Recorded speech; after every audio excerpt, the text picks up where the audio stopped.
welcome to Matt's Garage. I'm Matt Galanians. Today we're going to be talking about the differences between the Motorcraft 2100 carburetor and the 2150.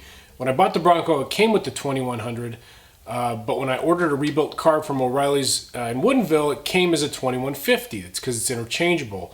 So I'm going to show you the differences and what it takes to install the 2150 when you had a 2100 beforehand. They're both two-barrel carbs. They should perform similarly, and I'm gonna first clean up my workstation because I left all my tools out and that's not safe.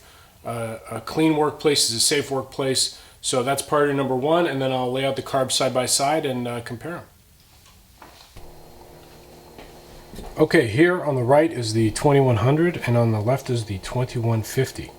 Right away you'll notice there's a vacuum tube here at the top. It's absent on the 2100.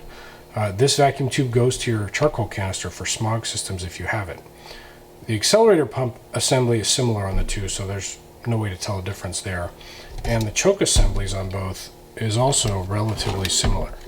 One big difference is you'll see on the 2150 there's this brass choke pull-off assembly hanging off the side. And what that does is this actuates this and it opens up... this vacuum cap was here as a spacer. I'm really glad I noticed that. I'm gonna have to look in there. Make sure you inspect, because if I hadn't noticed that and that had fallen in, that would have made a very bad day. Anyway, so the choke pull-off is here, hanging off the side. That's an easy way to spot a 2150. And on the 2100, it's this assembly here that sits on the top of the air horn. Another easy way to tell the difference is looking at the bottom of the two carburetors. The 2100 has a dog bone shape to it, and the 2150 is straight across the throttle plate. Once you get used to looking for these things, it becomes pretty obvious. This came without this connected to anything, this vacuum tube for the choke pull-off, and that just twists around and goes right into this vacuum source, which is absent on the 2100. The 2100 also does not have that vacuum source, nor that vacuum source.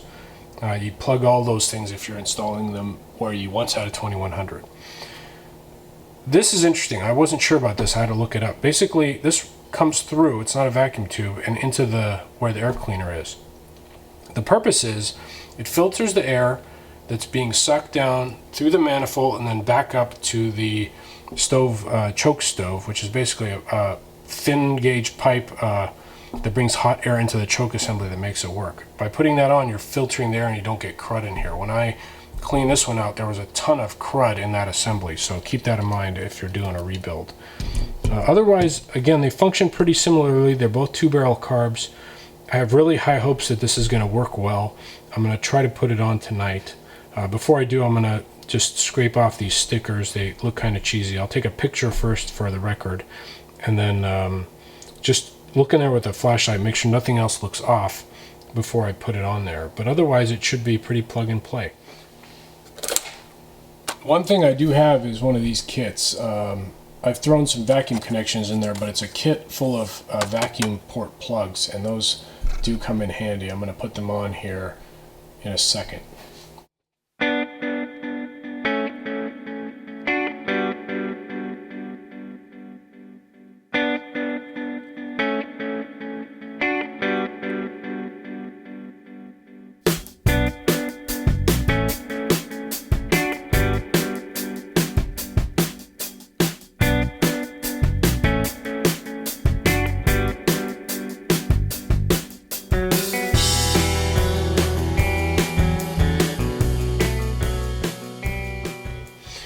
Now, one thing I just noticed is I just put this cap on and that was going to do absolutely no good. So let me see if I can find a cap that doesn't have a giant hole in it.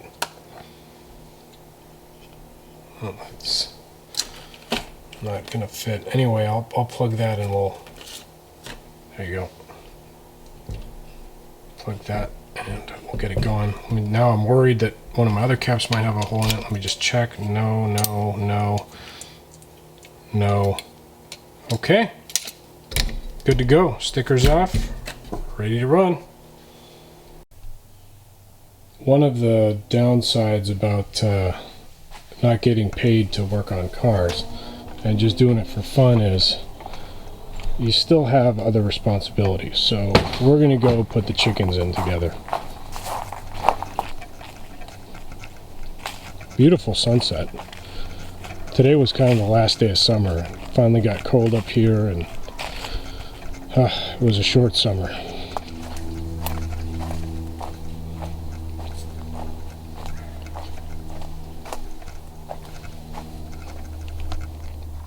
Smile for the camera, morons.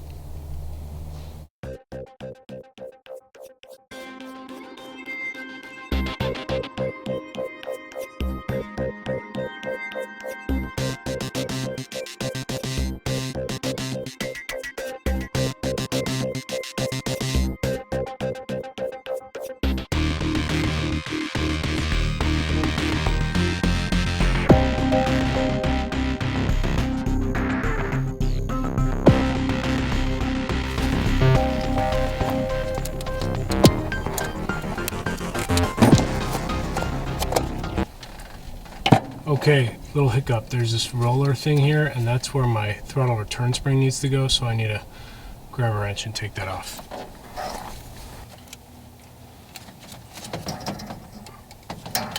God, I love putting these on, don't you? Okay.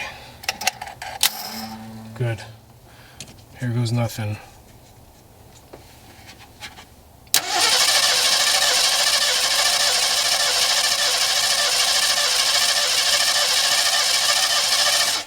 Got fuel going in, ignition hot.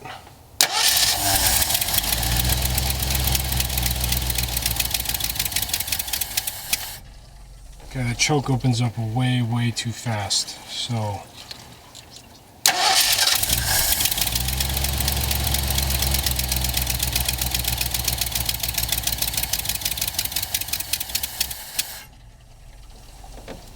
let me get a screwdriver and adjust that choke.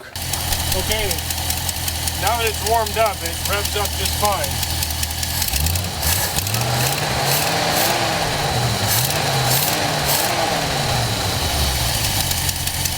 So it's probably something to do with the choke. We'll figure it out. Okay, everyone, I figured it out. This is the choke pull off. I tightened that bolt down, and it closed down this more, because previously, when the choke pull-off got vacuum, it would suck that open, and it was just getting too much air with the engine in a cold state. So now, if I fire it up, you'll see it stays more closed. Just go ignition hot and start her up. Choke stays closed if I give it gas. No problem at all, no hesitation. As I said, no problem, no hesitation. The problem is it's raining and I can't get under the truck anymore. So got to put the top back on the Scout, put her on outside duty, and start working on the Bronco indoors. And that's it, you guys.